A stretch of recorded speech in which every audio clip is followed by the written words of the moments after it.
Glória a Deus.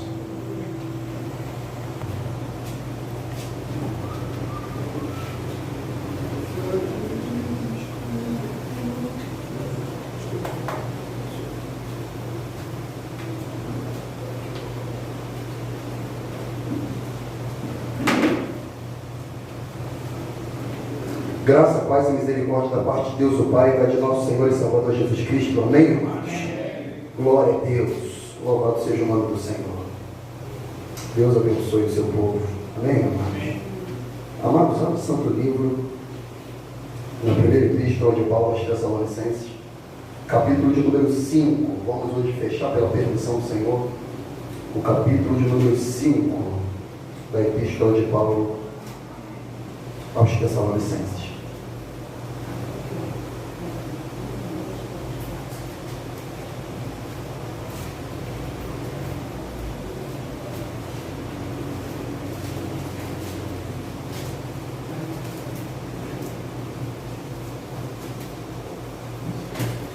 Primeira Tessalonicenses, capítulo número 5. Glória a Deus. Aleluia. Amém? Podemos ler? Está escrito assim o Santo Livro. Mas, irmãos, acerca dos tempos e das estações, não necessitais que vos escreva, porque vós mesmos sabeis muito bem que o dia do Senhor virá como ladrão de noite. Pois que, quando disserem paz e segurança, então lhes sobrevirá repentina destruição, como as dores de parto, aquela que está grávida, e de modo nenhum escaparão. Mas vós, irmãos, já não estáis em trevas, para que aquele dia vos surpreenda como ladrão. Porque todos vós sois filhos da luz e filhos do dia. Nós não somos da noite nem das trevas. Não dormamos, pois, como os demais, mas vigiemos e sejamos sóbrios. Porque os que dormem, dormem de noite. Os que se embebedam, embebedam-se de noite. Mas nós, que somos do dia, sejamos sóbrios, vestindo-nos da couraça da fé e do amor, e tendo por capacete a esperança da salvação, porque Deus não nos destinou para a ira, mas para a aquisição da salvação, por nosso Senhor Jesus Cristo, que morreu por nós, para que vigiemos, quer dormamos, vivamos juntamente com Ele. Pelo que exortai-vos uns aos outros, e edificai-vos uns aos outros, como também o fazeis. Rogamos-vos, irmãos, que reconheçais os que trabalham entre vós, e que presidem sobre vós no Senhor, e vos admoestam, e que os tenhais em grande estima e amor, por causa da sua obra. Tende paz entre vós. Rogamos também, irmãos, que admoestais os desordeiros, que consoleis os de pouco ânimo, sustenteis os fracos, e sejais pacientes para com todos. Vede que ninguém dê a outrem mal por mal, mas segui sempre o bem, tanto um para com os outros, como para com todos. Regozijai-vos sempre, orai sem cessar. Em tudo dai graça, porque esta é a vontade de Deus em Cristo Jesus para convosco. Não extinguais o Espírito, e não desprezeis profecias. Examinai tudo, retende o bem, abstendo-vos de toda aparência do mal. E o mesmo Deus de paz vos santifique em tudo, e todo o vosso espírito e alma e corpo sejam plenamente conservados e irrepreensíveis para a vinda de nosso Senhor Jesus Cristo, fiel que vos chama, o qual também o fará. Irmãos, orai por nós. Saudai a todos os irmãos com ósculo santo. Pelo Senhor vos conjuro que esta epístola seja lida a todos os santos irmãos. A graça de nosso Senhor Jesus Cristo seja convosco. Amém. Louvado seja o nome do Senhor. A igreja pode se assentar em nome de Jesus Cristo.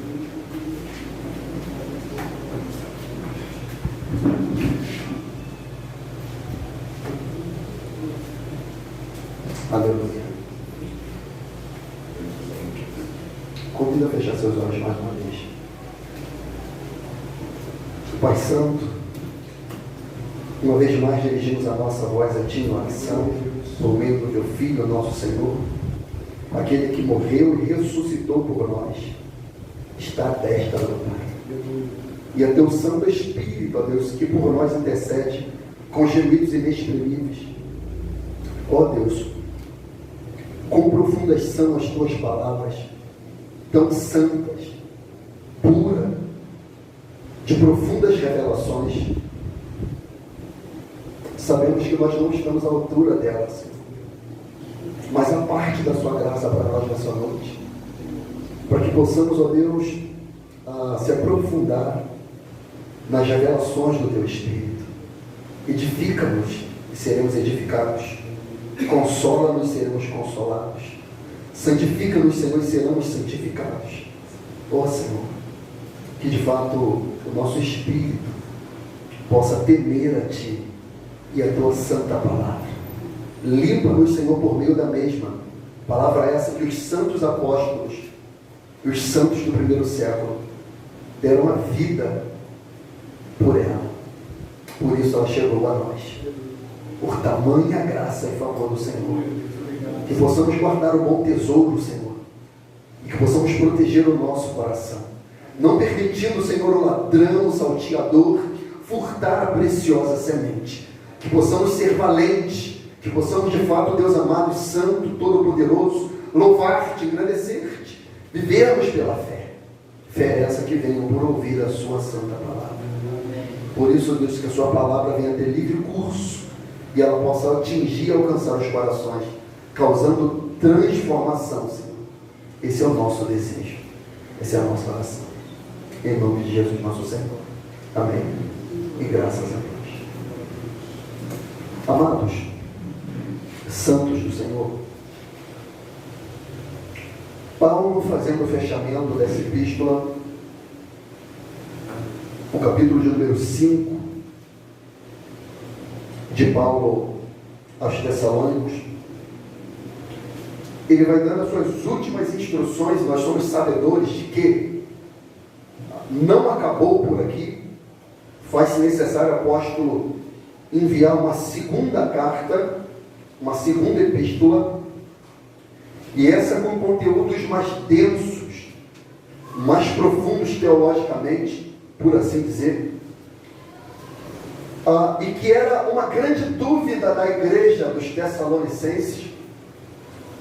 E eu tenho as minhas dúvidas, amados, se talvez essa seja a dúvida e o anseio da igreja moderna. Dúvida acerca dos tempos do fim e anseio acerca da volta de Jesus. Se a igreja, ela nutre essa expectativa, Eduardo, se a igreja tem essa esperança, se essa de alguma maneira é o norte que guia a nossa existência, é aquilo que norteia a nossa fé, é aquilo que move o nosso coração, é que faz a gente amar a Jesus, de nutrir expectativa e esperança de vê-lo como Ele é. Aleluia. E geralmente, quando se mata a saudade de alguém, ou quando se vê alguém que há muito tempo você não via, mas que um dia você conheceu, é um belo encontro, sim ou não? Estava ali conversando com a Marina, alguns minutos de vir para cá, ela falando que reveu uma pessoa que ela não via desde 1986, quando ela fazia faculdade. E ela foi encontrar essa pessoa agora, em 2022, lá em Teresópolis. E ela falando, o mundo dá voltas. E a volta que o mundo vai dar, e um dia nós vamos ver aquele que um dia nós conhecemos. Aleluia. E como também nós somos conhecidos dele, é o nosso Senhor e o nosso Salvador Jesus Cristo. E esse será um encontro triunfal. Um encontro triunfal nosso para com o Senhor. Em novos corpos, transformados, um corpo glorificado, louvado seja o nome do Senhor. Um corpo não fadado ao cansaço, às doenças, aos traumas emocionais, traumas físicos, enfermidades, doenças, feridas, traições, preocupações,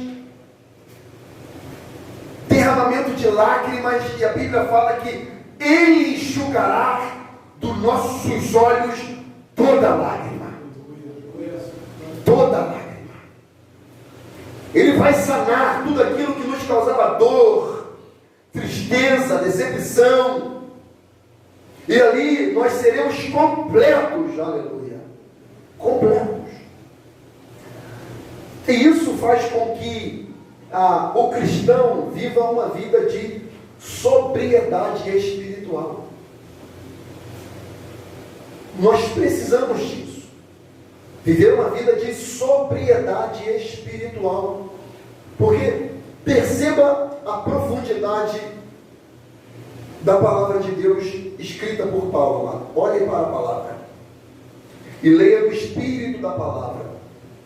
E pense o espírito da igreja dos Tessalônicos e o espírito do apóstolo Paulo a tecer essas palavras que vieram do céu e do Espírito de Deus. Disse o apóstolo: mas irmãos, acerca dos tempos e das estações, Paulo utiliza aqui duas palavras gregas.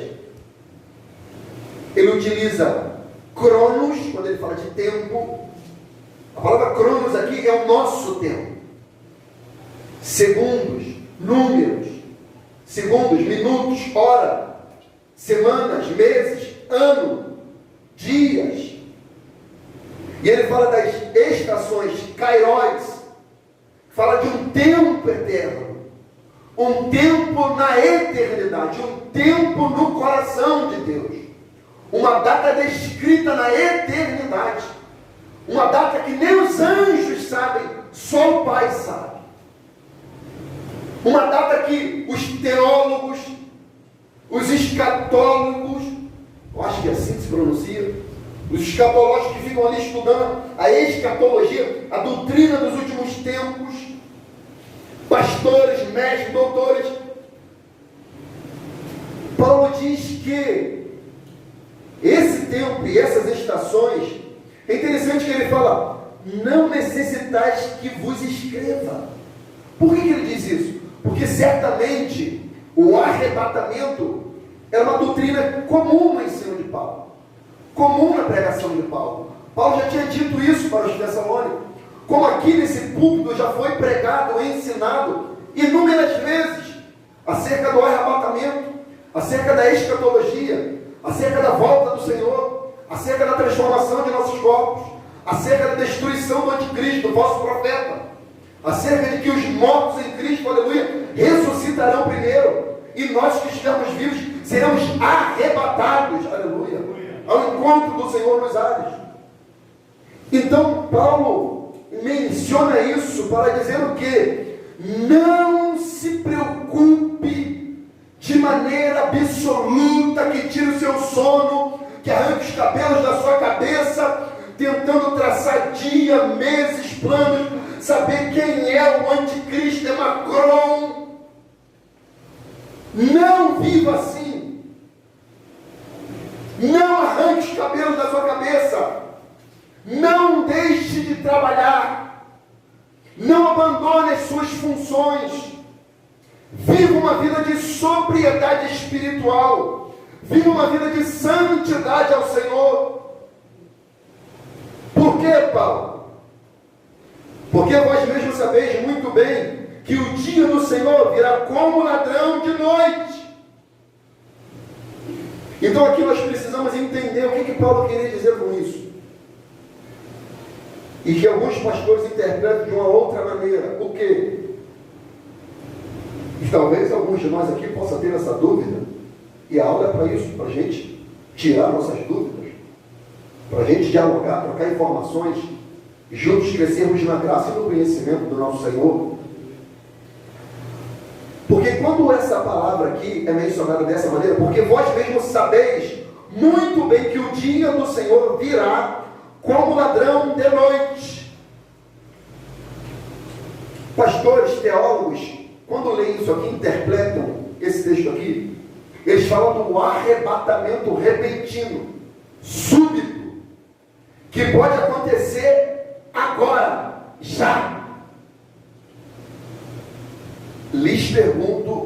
uma resposta com todo o respeito. Quem acredita que o arrebatamento, a volta de Jesus, o retorno de Jesus, pode se dar hoje, aqui e agora, já repetido? Como diz a Bíblia, num abrir e piscar de olhos. A irmã crê que pode ser agora? Mais alguém crê que pode ser agora ou não? Fala que vai vir um anticristo primeiro, sinais, tudo mais. Sim. Tem que ser cumprir a palavra. E algo que nós devemos ficar apercebidos que Paulo vai falar na segunda epístola, e a gente vai ter que ser bem minucioso para traçarmos e estudarmos essa epístola com devido respeito e temor, que como todo santo livro merece, como a Bíblia merece, com respeito, temor e reverência ao Espírito e à palavra. Para a manifestação do Senhor, as Escrituras, e nós sabemos disso, mas faz sempre necessário a gente ratificar. Deus, ele vela sobre a sua palavra para a cumprir. Amém ou não? Amém. Então, Deus, ele vai, entre aspas, para a gente compreender a mente de Deus na nossa limitação. Deus, ele vai obedecer aquilo que ele mesmo estabeleceu. Ok? Então ele vai obedecer a sua agenda, o seu kairos, o seu tempo eterno, o seu tempo eternal, a sua agenda, o seu plano, o seu projeto, que ele não compartilhou com ninguém.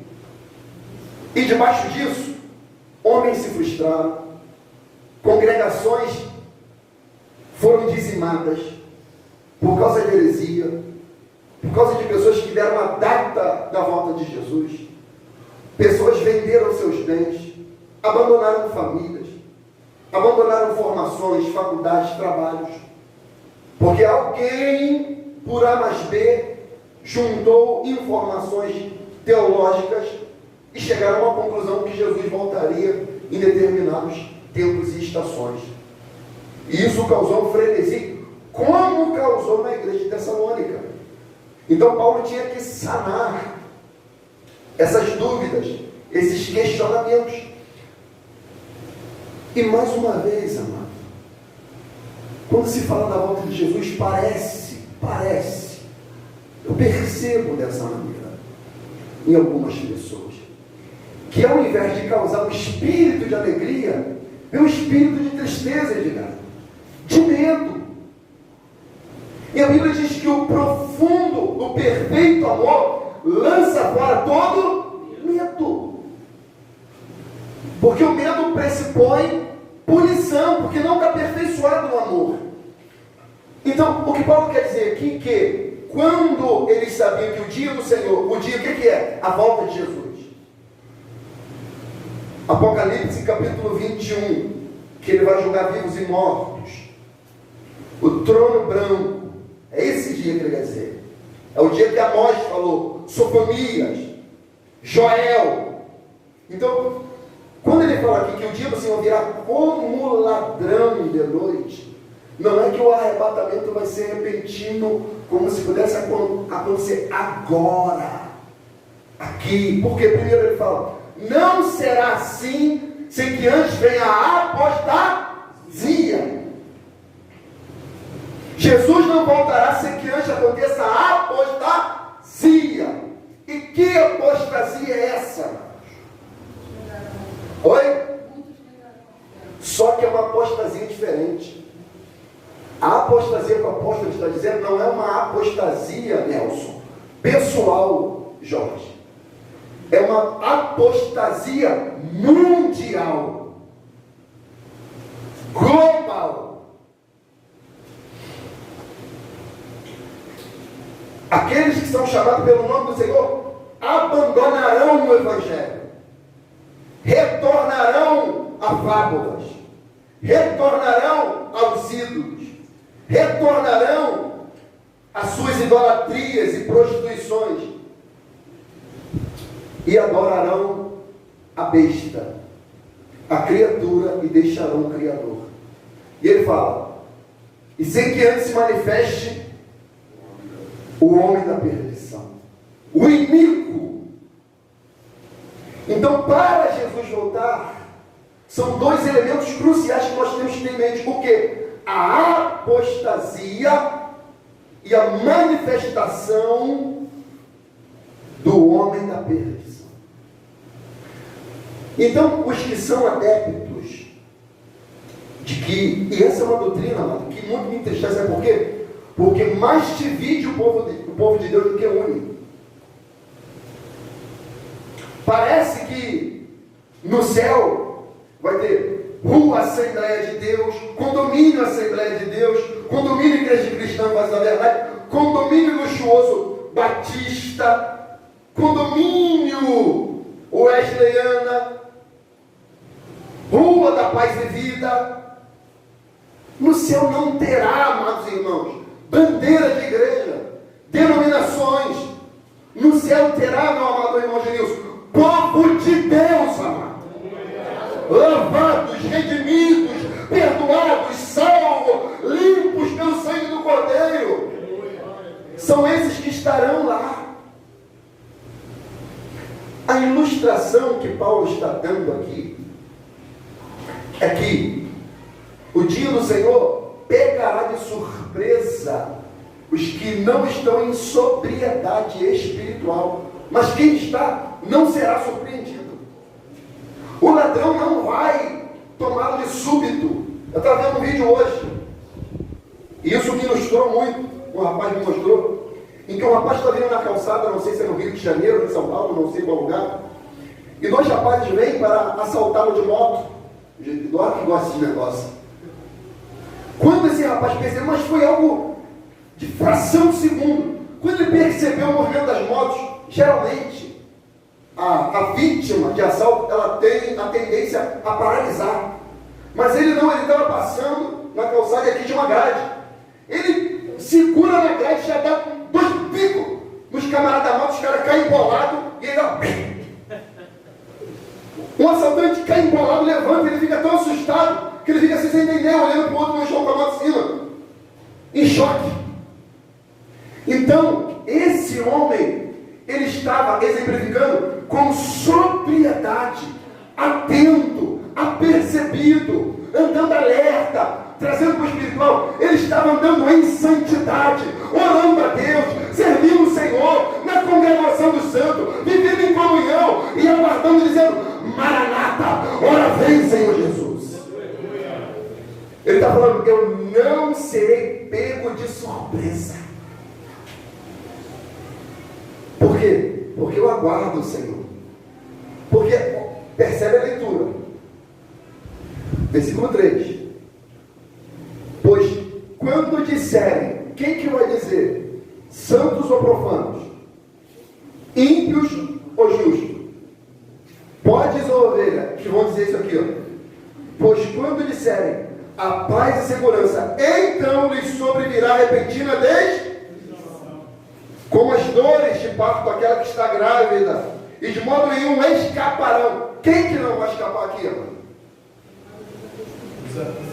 Os desapercebidos, os desatentos, os que o Senhor exemplifica que ele o Senhor virá como um ladrão da noite. E quem que ele vai pegar? Quem que, entre aspas, ele vai assaltar? Aqueles que estão dizendo na terra a paz e segurança. E por que que eles vão dizer a paz e segurança? Porque haverá na terra algo que não tem como nós explicarmos. Por quê? Porque a grande tribulação diz que nunca houve dia tais quais esse e nunca haverá. Então é algo fora dos anais da história humana. Será uma crise social, econômica, de doença, enfermidade, de guerra global, sem precedentes, mortes em massa sem precedente, fome sem precedente, enfermidade dizimando nações sem precedente. Estava conversando com o Edgar hoje, o Oriente Médio é um barril de pólvora. É um ambiente que está a ponto de explodir pelos conflitos, pelas guerras, pelas divisões de terra. A Europa é um país hoje totalmente muçulmano, tomado, dominado pelos árabes.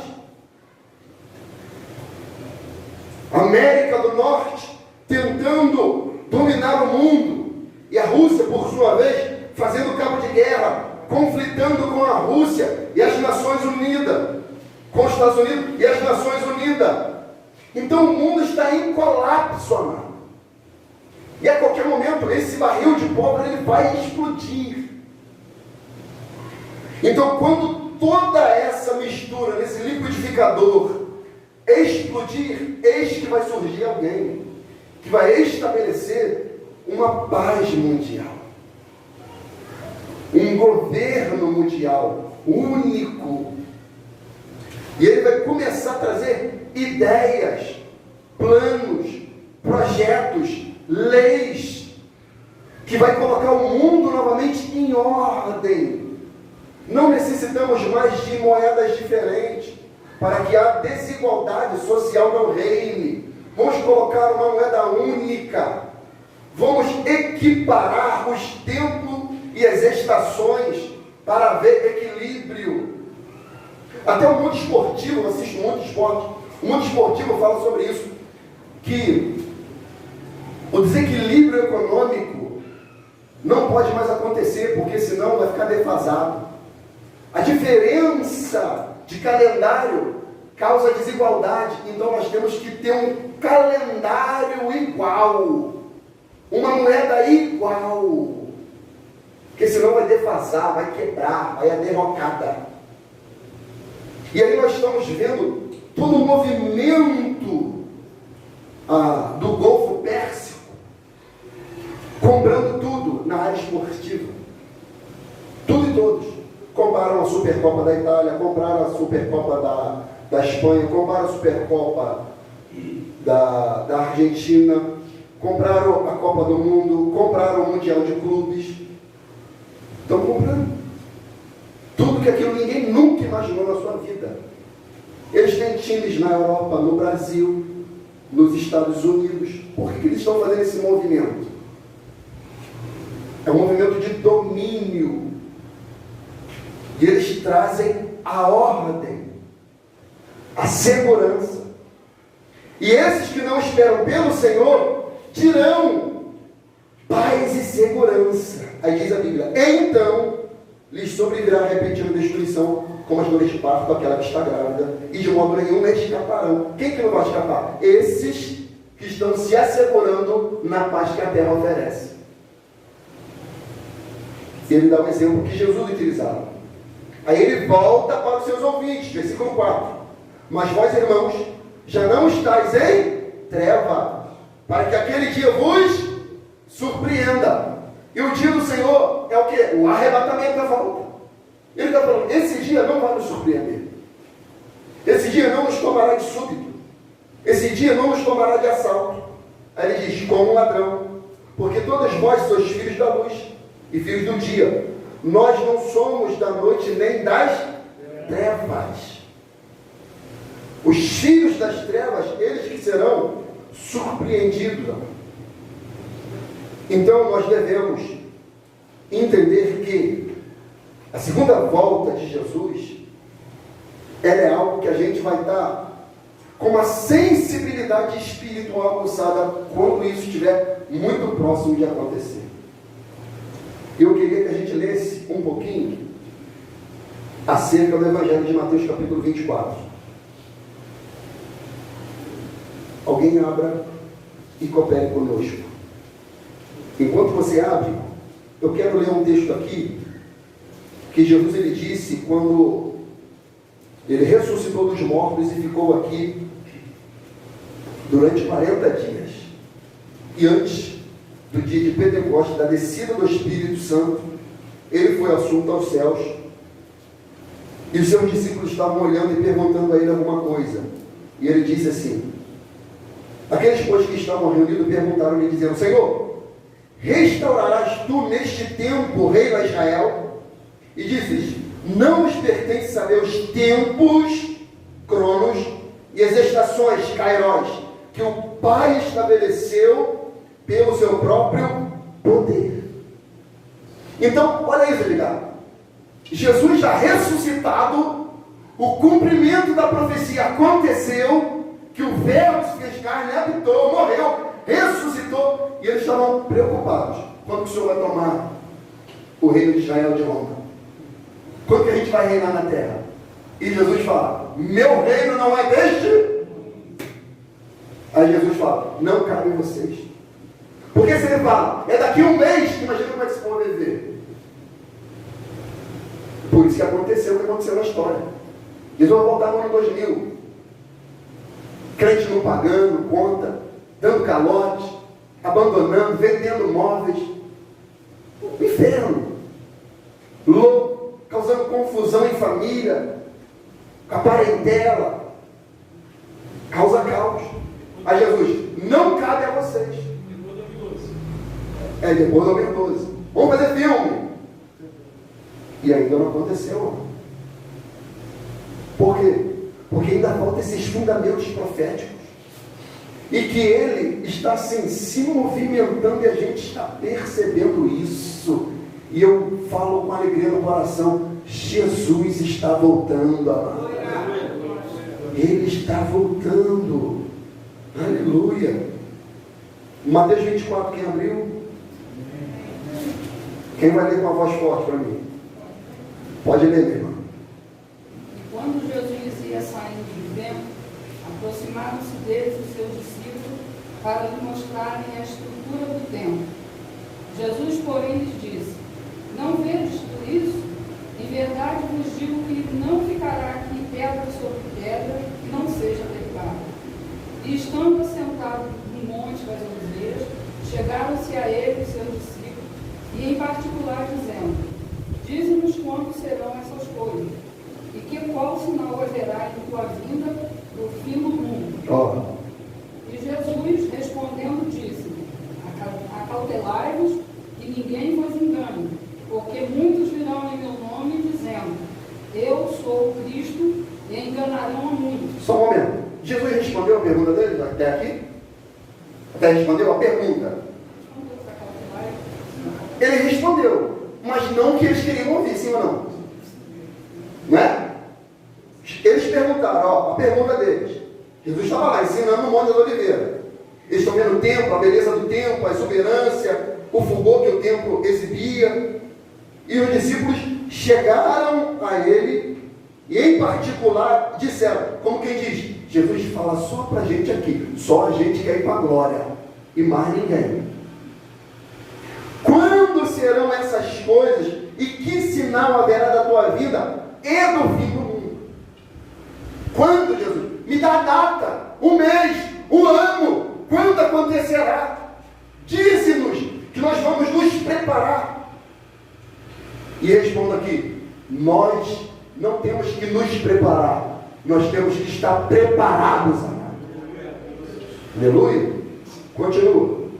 E ouvireis de guerras, de rumores de guerras, e olhais e não vos assusteis, porque é nisto que isto tudo aconteça.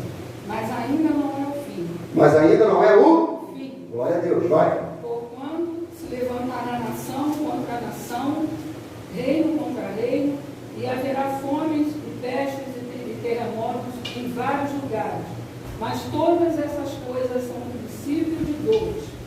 Então vos hão de entregar para seres atormentados, e matar-vos-ão, e sereis odiados por todas as gentes por causa do meu nome. Neste tempo, muitos serão escandalizados. Nesse tempo aqui, Cronos, novamente. No tempo humano, muitos serão escandalizados. Vai. Trair-se-ão uns aos outros, e uns aos outros se aborrecerão. E surgirão muitos falsos profetas e enganarão a muitos. E por muitos se multiplicar a iniquidade, o amor de muitos esfriará. Mas aquele que perseverar até o fim será salvo. E este evangelho do reino pregá-lo em todo o mundo, em testemunho a todas as gentes, e então virá o fim. Então virá o fim. Ou seja, quando ocorrer essas sucessões de eventos, que ele vai acrescentar mais eventos lá na frente, que ele cita de maneira subliminar o anticristo, o governo do anticristo, ele fala, então quando o evangelho do reino ser pregado em todo mundo, em testemunho a todos a gente, o que significa em testemunho? É um evangelho que todas as pessoas do globo terrestre terão acesso, ouvirão, serão anunciados. E então, quando esses eventos acontecerem, virá o fim.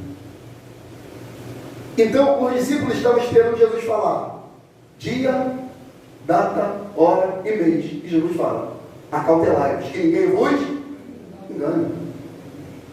Cuidado com o engano.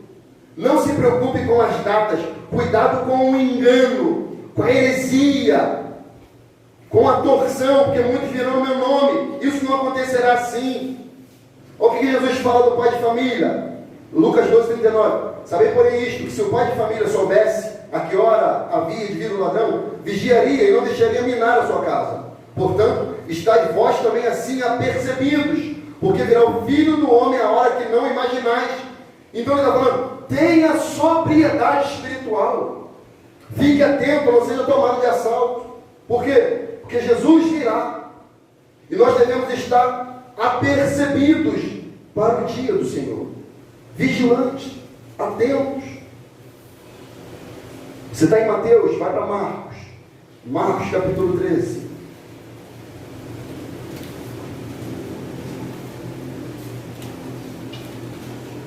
Marcos capítulo 13, versículo 32 em diante diz: mas naquele dia e hora, ninguém sabe, nem os anjos que estão no céu, nem o Filho, senão o Pai.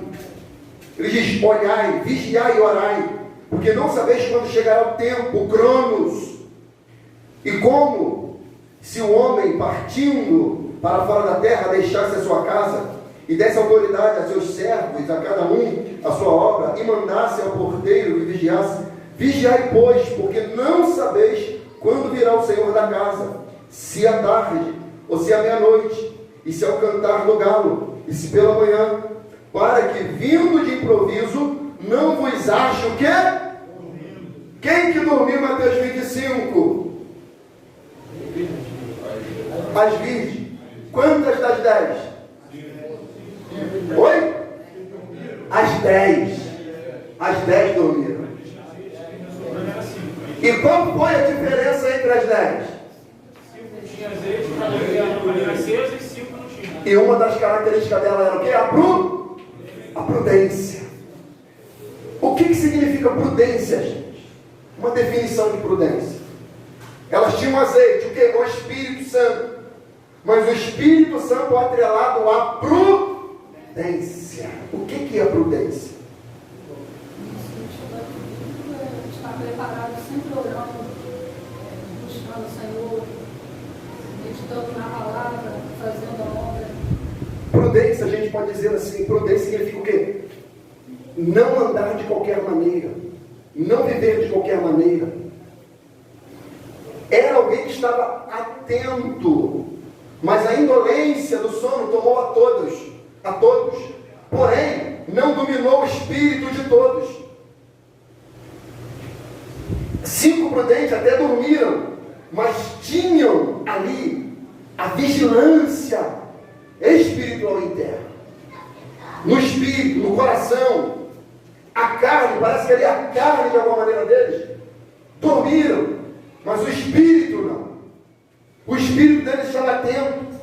Tanto que quando eles ouviram o grito, vem o noivo, eles acordaram. E qual foi a diferença? O espírito e a prudência.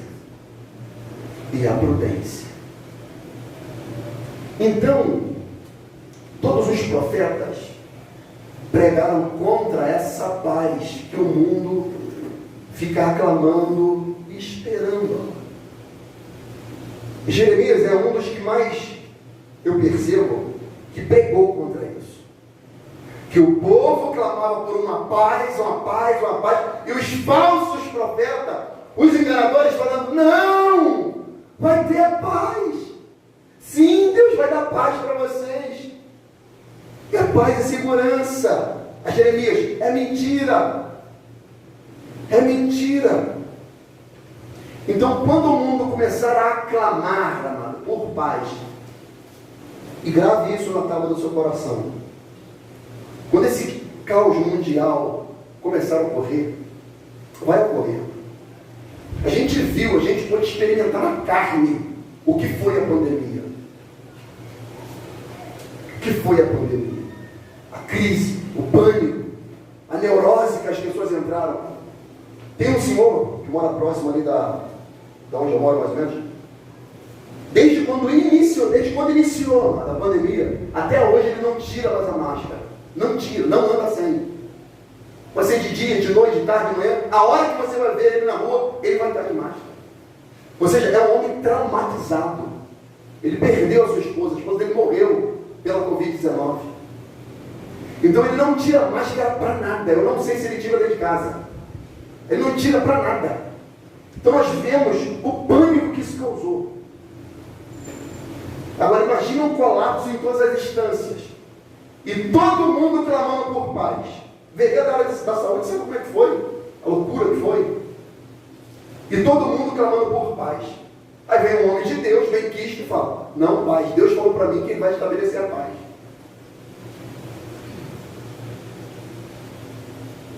E não é bem assim. Eu quero ler esses textos aqui, para embasar o porquê que Paulo fala sobre isso. Porque os profetas já tinham dito isso. Já tinha sido monografado pelos profetas. Jeremias capítulo 6, versículo 13. Escute. Porque desde o menor deles até o maior, cada um se dá à avareza. E desde o profeta até o sacerdote, cada um usa de falsidade. E cura uma ferida da filha do meu povo levianamente, dizendo, paz, paz, quando não há paz. Porventura, envergonham de cometer abominação? Pelo contrário, de maneira nenhuma se envergonham, nem tem pouco sabe o que é envergonhar-se. Portanto, cairão entre os que caem, no tempo em que eu os visitar, tropeçarão, diz o Senhor, e assim diz o Senhor, pondo-vos nos caminhos, vede, pergunteis pelas veredas antigas, qual é o bom caminho, e andai pelo que ele é, e achareis descanso para a vossa alma. Mas assim eles dizem, não andaremos. Ou seja, o profeta exorta eles para eles voltarem às veredas antigas, e o povo escuta e fala, não andaremos. Aí tem outro falando, paz e quietude. A Jeremias, não haverá paz. E pergunta se eles envergonham-se das abominações. Eles nem sabem o que é isso. Nem sabem o que é pecado. Nem sabem o que é desviar-se do Senhor. Também pus a atalaia sobre vós, dizendo, estáis atentos à voz da buzina, mas dizem, não escutaremos. Ou seja, eles não querem ouvir acerca do Evangelho, da volta de Jesus, do arrebatamento, da ressurreição dos mortos, da transformação dos corpos. Eles querem paz e quietude aqui na terra. O reino deles é aqui na terra. E diz, cada um, desde o menor até o maior, se dá avareza. Desde o profeta até o sacerdote, usa de falsidade. E cura a ferida do meu povo levianamente. Por cima. Por cima. Amado, a sobriedade espiritual, ela tem que ser a ampulheta da nossa vida. O que é isso, pastor? Quero dizer que vivemos na nossa vida aqui, temos nossos compromissos, devemos pagar nossas contas, trabalhar, estudar, se capacitar, melhorar, cultuar, adorar, meditar nas escrituras, orar, viver uma vida santa, justa, piedosa, praticar o jejum, a comunhão, a coinonia, a santidade, e com o olho na eternidade falando, Maranata, ora vem, Senhor Jesus. Por quê? Os que desleixam da volta do Senhor serão tomados de surpresa. É isso que o apóstolo quer dizer. Se tornam escarnecedores. Aqui aconteceu isso, gente. Porque as pessoas não souberam gerir a palavra de Deus. Quando se começou a dar estudos escatológicos, as pessoas começaram a entrar num frisson, num frenesi, num desequilíbrio espiritual e emocional, e torcendo a própria palavra. E quando as suas expectativas e planos acerca da volta do Senhor não aconteceu, frustração, mentira, engano, se desviaram do caminho. Por quê? Não entenderam que acerca dos tempos e estações não cabe a nenhum de nós. O que a gente vai perceber? Os sinais. O que é um sinal? O que é um sinal? Um sinal é uma informação para a gente, não é isso? Se é para a gente parar ou avançar. Nos dá uma indicação de algo. E se a gente não cumprir aquilo, a gente pode ser comprometido. Então é só ficar percebendo os sinais. Mas isso não significa que será o quê? Amanhã. E as pessoas ficam tirando o cabelo da cabeça. Pode ser que muitos de nós que somos idosos nem chegamos a alcançar, porque há muitos anos atrás, 40 anos atrás, a gente ouvia Jesus está voltando e muitos diziam que vai ser amanhã. E a gente já passou esse tempo todo. Pode ser daqui 50 anos, sem pensar. Entendeu? Oi? Fala. Interessante que você falou sobre isso, porque é como se o pensamento do ser humano, ele passa gerações e gerações, sempre surgem as mesmas dúvidas e surgem os mesmos pensamentos. Porque, por exemplo, como você está falando de Tessalonicenses, o povo teve o mesmo pensamento. Quando Paulo falou que Cristo vai voltar ensinando sobre a doutrina, tiveram o mesmo desespero, tanto ficaram com desespero porque pensaram que quem tinha morrido... Pararam de trabalhar, alguns? Pararam de trabalhar, pararam de fazer as coisas. Paulo falou, quem não trabalha também não come. Não come. Tem a mesma coisa hoje, pessoal, pastor, tanto você como o pastor Elvis, outros irmãos que empregam na escatologia. A primeira coisa que tu fala assim, então não vou terminar minha faculdade, vou largar meu emprego. Não vou casar, não vou ter É a filhos. primeira coisa que pensa. O mesmo pensamento se repete. Não tem um equilíbrio de saber que tem um tempo certo, determinado. Exatamente. E aqui a palavra de Paulo, o que é? É um encorajamento no capítulo 5 a uma sobriedade espiritual. Está atento, não dormir no sono da indolência. Versículo 6, para a gente continuar. Olha as características que Paulo vai trazer para a igreja. 1 Tessalonicenses 5, 6. Não durmamos, pois, como os demais, mas vigiemos e sejamos sóbrios. Porque os que dormem, dormem de noite. E os que se embebedam, embebedam-se de noite. Mas nós que somos do dia, sejamos sóbrios. Vestimos-nos da couraça, da fé e do amor, tendo por capacete a esperança da salvação. Porque Deus não nos destinou para a ira, mas para a aquisição da salvação por nosso Senhor Jesus Cristo, que morreu por nós, para que quer vigiemos, quer durmamos.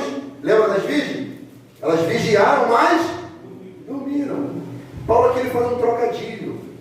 Quando ele fala aqui que eles dormiram lá, aqui na noite, aqui, no versículo 6, não dormamos, pois, como os demais, vigiamos e sejamos sóbrios, pois os que dormem, dormem de noite. Ou seja, o sono espiritual. Sono espiritual.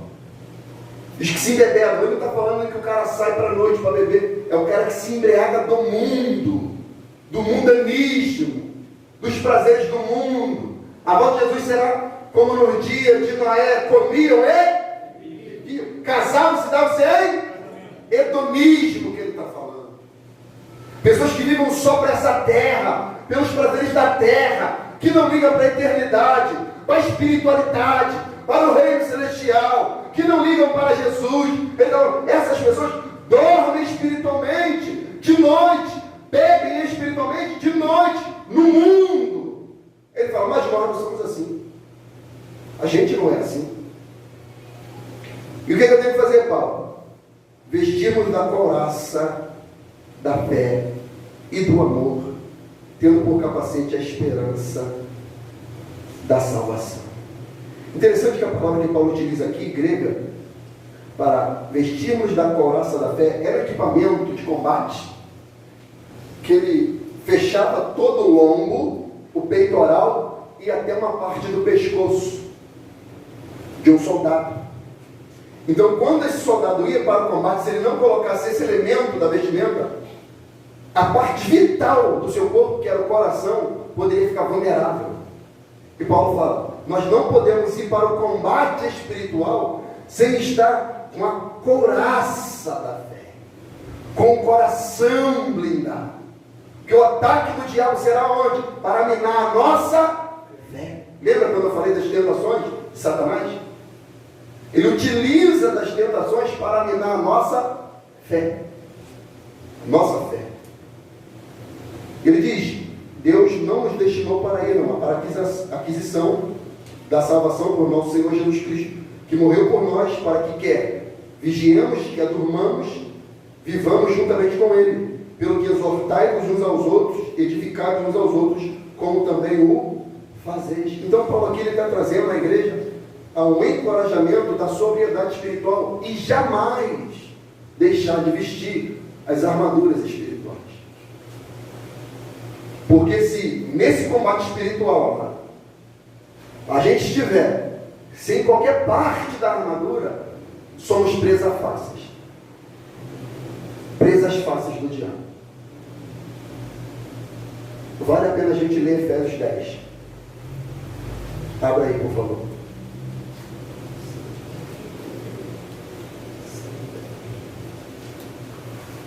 Efésios 10 em diante.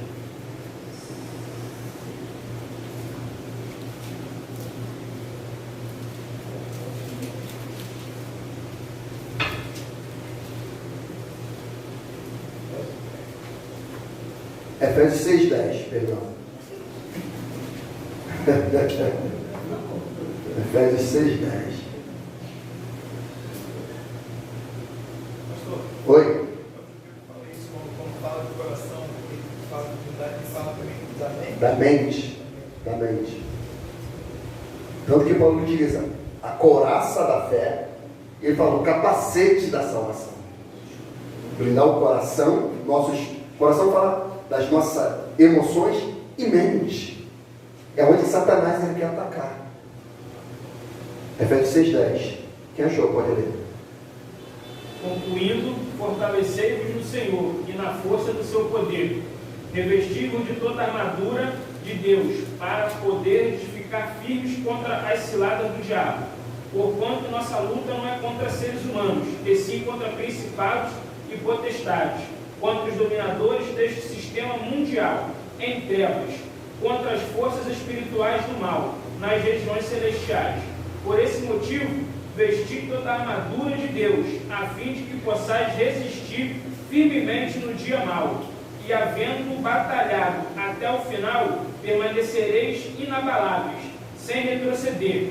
Estais, portanto, firmes, trazendo em volta da cintura a verdade, e vestindo a couraça da justiça, calçando os vossos pés com a proteção do evangelho da paz, embraçando sempre o escudo da fé, com o qual podereis apagar todas as setas inflamadas do maligno. Usai igualmente o capacete da salvação e a espada do Espírito, que é a palavra de Deus. Orai no Espírito em todas as circunstâncias, com toda petição e humildade e insistência.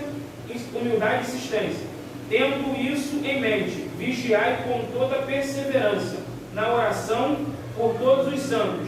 Orai do mesmo modo por mim, para que, quando eu falar, seja-me concedido o poder da mensagem, a fim de que, destemidamente, possa revelar o mistério do Evangelho, pelo qual sou embaixador, preso em correntes.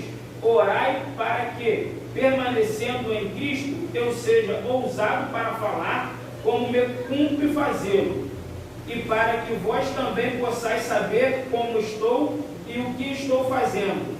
Tíquico, irmão amado e fiel ministro no Senhor, vos informará de tudo. Foi com esse objetivo que eu vos enviei, para que saibais que nossa situação é para que ele vos console o coração. A paz esteja com os irmãos, bem como o amor com fé, da parte de Deus, Pai e do nosso Senhor Jesus Cristo. A graça seja com todos os que amam o nosso Senhor Jesus Cristo, com amor sincero e incorruptível. Amém. Então, notou o que Paulo falou? Olha só, você pode usar a couraça, mas a sandália você pode ficar sem. Não, ele falou, usai toda a armadura de Deus, para que você possa resistir firme contra as astutas e ciladas do diabo, naquele dia, mano. Ou seja, se eu não estiver totalmente equipado espiritualmente, eu não vou conseguir sobrepujar, eu não vou conseguir resistir, porque quando toda a estrutura do anticristo, o falso profeta, ser instalada, se eu não estiver totalmente equipado, eu vou ser facilmente dobrado, manipulado, ludibriado e tomado no campo de guerra. Porque eu não vou guardar minha mente, não vou guardar meu coração, não vou guardar meus pés na preparação do Evangelho da Paz, não estarei embraçado com o escudo da fé para apagar todos, diz a palavra, todos os dados inflamados do diabo. Significa o quê? Que Satanás ele vai disparar uma enormidade de flechas contra a nossa fé. Então, se a gente não estiver totalmente equipado, dificilmente venceremos. Então a igreja precisa entender isso, que precisamos estar alertas. Aí olha aqui, olha como é que Paulo está desenvolvendo o raciocínio dele. Olha só, eles estão querendo saber sobre o arrebatamento, e Paulo traz eles para a realidade, para a vida relacional, não esquecendo o espiritual. Olha o que Paulo vai dizer no 12. Vai lá para Tessalônica agora de novo. Aí olha só o que Paulo diz para eles: e rogamos aos irmãos que reconheçais que trabalham entre vós, que presidem sobre vós no Senhor, e vos admoestam, e os que tenhais em grande estima e amor por causa da sua obra. Tende paz entre vós. Rogamos também, irmãos, que admoesteis os desordeiros e consoleis de pouco ânimo, sustentei os fracos e sejais pacientes para com todos. Vede que ninguém dê a outro mal por mal, mas segui sempre o bem, tanto uns para com os outros, como para com todos. Paulo traz eles para a vida relacional, amados, cotidiana. Sabe o que Paulo está falando? Como é que vocês querem ir para o céu, se vocês estão tudo em desacordo aqui na terra? Como é que vocês querem ir para o céu, se a vida de vocês aqui, em economia, está uma lambança? Há pessoas em desordem, há pessoas que não respeitam a autoridade pastoral, há pessoas que querem ficar nas costas dos irmãos da igreja, há pessoas que estão desanimadas, para baixo, há pessoas que estão ali tristes, há pessoas que precisam de consolo, e vocês estão tudo em litígio social e querem saber da eternidade. Ele está falando, consertem a vida relacional de vocês primeiro, para depois pensar na eternidade. Tenham esse tipo de uma cultura da honra relacional entre vocês. Porque se vocês não tiverem assim, como é que vocês vão para o céu? Como é que vocês vão para a eternidade? Como é que vocês vão, se vocês não querem cumprir os mandamentos de Deus? Ele fala, sustente o fraco, seja paciente para com todos, ninguém trate o outro mal por mal. Mas, amado, aonde mais pessoas são feridas, é na igreja. E não era para ser. Onde as pessoas tomam mais volta, é na igreja. O que a gente está vendo hoje, lá na barbearia lá? Mas estou enganando todo mundo. Pastor mentiroso, 7-1, quer dar volta, quer ganhar, lucrar, o tempo todo. Está vendo hoje, lá de cá estava lá com testemunho, que não era para ser. Aí é esse tipo de gente que Paulo está falando, olha só, as pessoas querem ir para a glória, mas vivem uma lambança na terra. Não vai, irmão. Pastor, e uma parte também que chama muita atenção quando fala, não pagar o mal. Nós cometemos sempre isso. Às vezes a gente está vendo televisão e o ladrão lá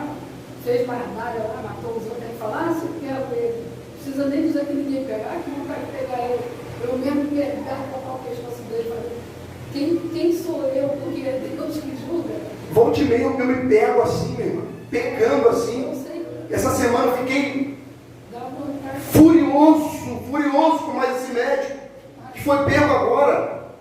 O outro que matou as quase 10 pessoas da Aí família. depois eu caí em si, pedi perdão a Deus na hora do almoço. Eu falei, mas quando aquela notícia me veio ao ouvido, ei, Eduardo, eu fiquei assim, com tanto ódio, mano.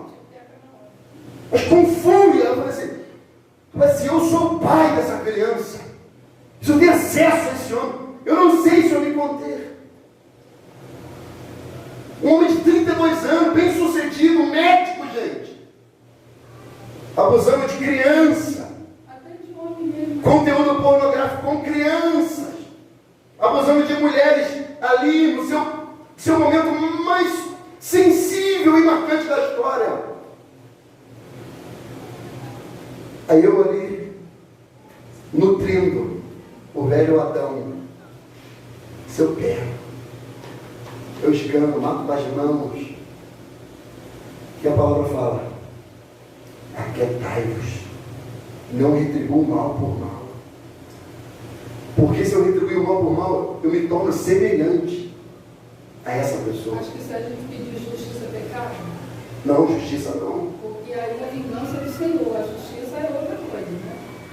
E Davi- Justiça não. Davi sempre fazia A questão é quando a gente quer fazer a justiça com as próprias, mas só que quando a gente tem esse sentimento, só falta o dia e a hora, aí caracteriza o pecado. Quando eu me pego assim, se eu quero, aí Jesus fala: se eu botasse na tua frente do pecado, tu ia fazer, tu ia dar um soco nele, ia morder ele, está querendo fazer uma coisa, é preso, cara. Por quê? Porque o sentimento, é o que Jesus fala, se alguém olhar para a mulher com intenção, já deitou com ela. Se eu tenho ódio desse cara, tu já agrediu esse cara. É onde Deus orienta na espírito, por isso. Na espírito, não cumprir com o conceito da carne. Aí tem que fazer o quê? Orar. Como você lê lá em Efésios. Orar em todo o tempo, no Espírito, vigiando, orando por todos os santos. nesse momento pedir a misericórdia de Deus. E Jesus também deu o maior exemplo disso quando ele estava sendo preso, que o mal foi lá e colocou a orelha do soldado. Exatamente. Exatamente. Discípulo colocou a orelha do soldado. Aí ele diz para ele: andas todo dia comigo, e não entendeste o reino dos céus ainda, né? Foi lá, colocou a orelha no lugar e ele deu o maior exemplo para a gente. Para a gente ali. Então, amados, na segunda epístola, Paulo vai tratar muito do arrebatamento. A gente vai ter que ter sensibilidade. Então, o que Paulo está fazendo aqui é uma preparação para o que ele de fato quer dizer. Porque se as pessoas não estivessem, se a igreja não estivesse com o espírito adequado para receber o que ele iria falar, pânico. Lembra do início? Pânico, desespero, loucura, frenesi, desequilíbrio emocional e espiritual, tomar decisões precipitadas, sem orientação da palavra, sem o espírito da palavra. Então Paulo está trazendo a igreja de Tessalônica para a sobriedade, para a vida relacional com Deus e com os homens, vida relacional com Deus e com a igreja, respeitando a autoridade pastoral, orientando adequadamente cada um dentro da congregação, os que estão em desordem, que não querem trabalhar, que não querem serem úteis na sociedade, dentro da igreja, os que estão com pouco ânimo, os desanimados, os tristes, os que precisam de consolo, cada um tomando remédio adequado. E vai vivendo dessa maneira, vivendo uma vida em santidade integral, é o que ele vai finalizar aqui. Versículo 23, ao final do versículo, ao final do capítulo. 1 Tessalonicenses 5:23. Que o próprio Deus de paz nos santifique, essa versão aqui é diferente, integralmente, quanto ao vosso espírito, alma e corpo sejam mantidos irrepreensíveis na vinda de nosso Senhor Jesus Cristo. Preste atenção. Que o próprio Deus da paz vos santifique integralmente, e que todo o vosso espírito, alma e corpo sejam mantidos o quê? Irrepreensíveis. Na vida do nosso Senhor. Ele fala: aquele que nos chama fiel, e ele também o fará. Irmãos, orai por nós, saudai a todos os irmãos com um beijo santo. Outra tradução fala com ósculo santo. Encarregai-vos pelo Senhor, que esta carta seja lida para todos os irmãos. A graça de nosso Senhor Jesus Cristo seja com todos vós. Amém. Então o que Paulo está falando aqui? Que todo o seu ser, quando fala de espírito, alma e corpo, aqui fala de toda a nossa existência, tem que estar em santidade ao Senhor. O Espírito Santo, a alma santa, ou seja, o emocional santo, e o corpo santo. Vindo de dentro para fora, porque a árvore se conhece pelo fruto. O fruto vem de dentro e é exposto para fora. É uma santidade que brota por dentro, pela ação do Espírito Santo, de uma vida de oração, de uma vida de obediência e leitura das Escrituras, e ela vai começando a frutificar, de dentro para fora, do Espírito para a alma, e fica transparecida no corpo. Ele fala, fique dessa maneira até o retorno de Jesus. Viva dessa maneira até o retorno de Jesus. Tem uma santificação integral do espírito, da alma e do corpo. Porque tem muita gente que está bem equipada no espírito, mas está abalada emocionalmente. Tem muita gente que está bem no espírito e na alma, mas está mal fisicamente. Vive uma vida espiritual externa desregrada. Tem gente que está bem externamente, anda de terno, calça, sapato, bico quadrado, salto de madeira, blusa até aqui. Estereótipo de santidade.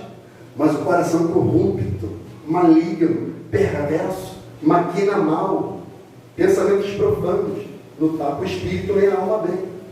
Então Paulo está falando, olha só, o padrão daqueles que Deus vai buscar é aquele que vive a santidade de dentro para fora. É o espírito, a alma e o corpo, o total do ser humano. É a santidade integral que eu chamo.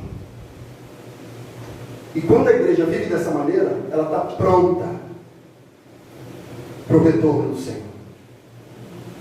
Eu quero ler alguns textos aqui.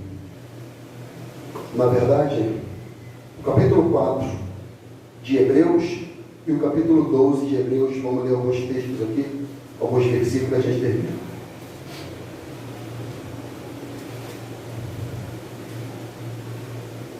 Dentro desse fundamento final que Paulo finalizou. O que? Santificação integral. Portanto, cá está indo um repouso para o povo de Deus. Porque aquele que entrou no seu repouso, ele próprio repousou das suas obras, como Deus das suas. Procuremos, pois, entrar naquele repouso, para que ninguém caia no mesmo exemplo da desobediência. Porque a palavra de Deus é viva e eficaz, mais penetrante do que qualquer espada de dois gumes, que penetra até a divisão da alma e do espírito, das juntas e medulas, e apto para discernir os pensamentos e intenções do coração. E não há criatura alguma encoberta diante dele. Antes, todas as coisas estão nuas e patentes aos olhos daquele que temos que tratar. Paulo está falando, o autor dos Hebreus, olha só, trabalhe e seja obediente nas informações que você recebeu. Porque os judeus, os hebreus, receberam e não entraram no repouso, não entraram na terra prometida. Por quê? Quando eles ouviram a voz do Senhor, eles endureceram o coração, eles endureceram a cerviz. E a palavra de Deus, ela é viva, eficaz, e ela penetra até a divisão da alma, do espírito, juntas e medula, ou seja, do corpo humano. Ela é apta para discernir as intenções e os pensamentos do coração. Então ele está falando, olha só, obedeça e viva pela palavra. Porque no final da história, nós vamos ter que prestar contas a ele. E ninguém vai poder falar que não foi avisado. Pula para Hebreus 12.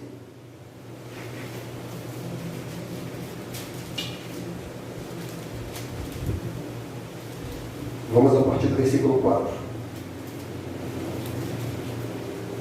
Diz o texto sagrado: ainda não resististe até ao sangue combatendo contra o pecado, e já vos esqueceste da exortação que argumenta como filhos. Filho meu, não desprezeis a correção do Senhor, e não desanimeis quando por eles fores repreendido, porque o Senhor corrige o que ama e açoita qualquer que recebe por filho. Se suportais a correção, Deus vos trata como filhos. Porque que filho há a quem o pai não corrija? Mas se estáis em disciplina, da qual todos são feitos participantes, sois então bastardos e não filhos. Além do que, tivemos nossos pais segundo a carne para nos corrigirem, e nós os reverenciamos. Nós não nos sujeitamos muito mais ao Pai dos Espíritos para vivermos, porque aqueles que, na verdade, por um pouco de tempo, cronos, nos corrigiam como bem lhes parecia, mas este para o nosso proveito, para sermos, olha o detalhe, para sermos participantes da sua santidade. Por que Deus nos corrige? Por que Deus muitas das vezes nos aflige? Por que Deus muitas das vezes nos trata de uma maneira que a gente acha injusto? Para que a gente seja participante da sua santidade.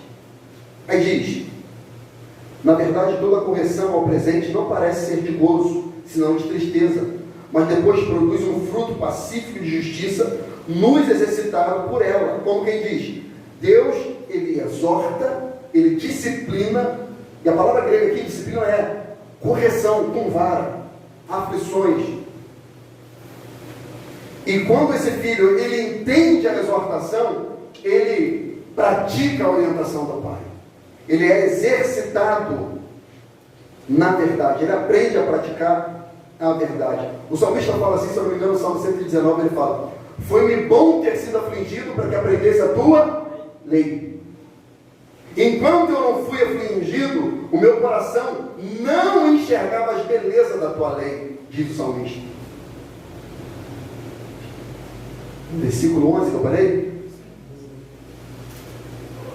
Portanto, tornai a levantar as mãos cansadas, os joelhos desconjuntados, e fazei veredas direitas para os vossos pés, para o que manqueja não desvie inteiramente, antes seja sarado. Segui a paz com todos e a santificação, sem a qual ninguém?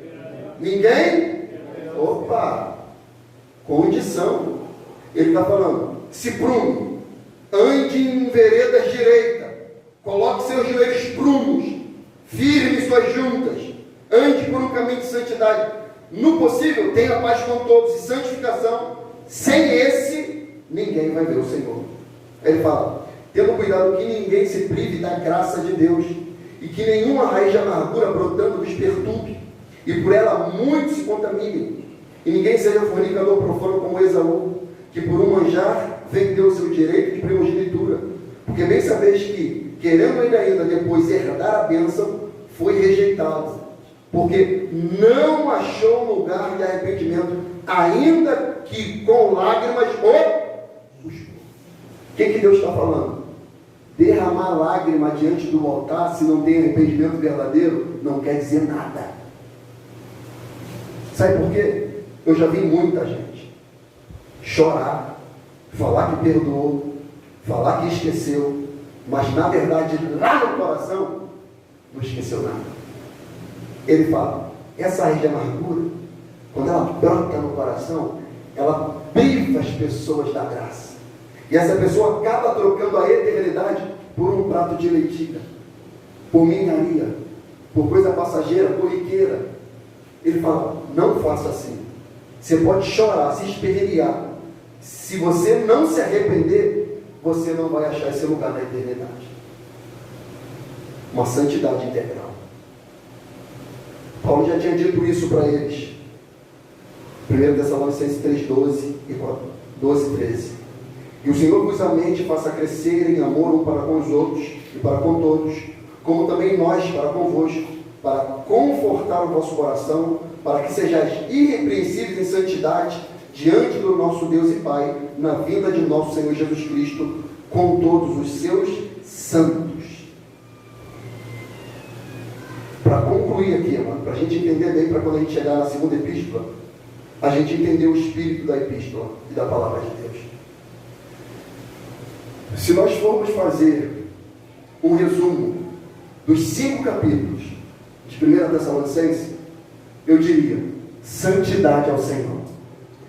Ah, ele vai voltar, vive em santidade. Quando vai acontecer? Vive em santidade. Ah, Macron anticristo, vive em santidade.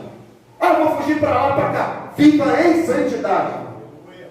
Ah, mas ele já está chegando. Respeite a Deus, a ordenança espiritual, vive em comunhão com os irmãos, viva em sociedade de maneira ordeira, os seus ofícios e aguarde que Jesus breve voltará. É assim que o crente tem que viver. É assim que o crente tem que viver. Em santidade, separado do pecado para o uso exclusivo de Deus. Ele falou disso no capítulo 1, falou disso no capítulo 2, falou disso no capítulo 3, no capítulo 4 ele foi mais enfático ainda, e no capítulo 5 ele fala: eu não preciso falar disso para vocês saberem dos tempos e estações, do Cronos e do Kairos, que isso está no governo de Deus, está na gerência de Deus. Deus deixou sinais para nós, evidências. Quando o céu ficar rubro, vocês vão ver que está próximo ao verão. Então perceba os sinais que Deus está dando e vai vivendo com a expectativa do arrebatamento. Com isso, não desprezai as profecias, não entristeçai o Espírito Santo e viva uma vida plena e fiel diante de Deus.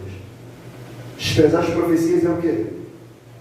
Os mandamentos de Deus, aquilo que Ele estabeleceu, está destinado aqui, Ele não revoga. É isso aqui que Ele diz, irmão. Que nós possamos viver dessa maneira, atento, pleno, para que o Senhor possa nos achar fazendo assim. Amém, irmãos? Ficamos de pé?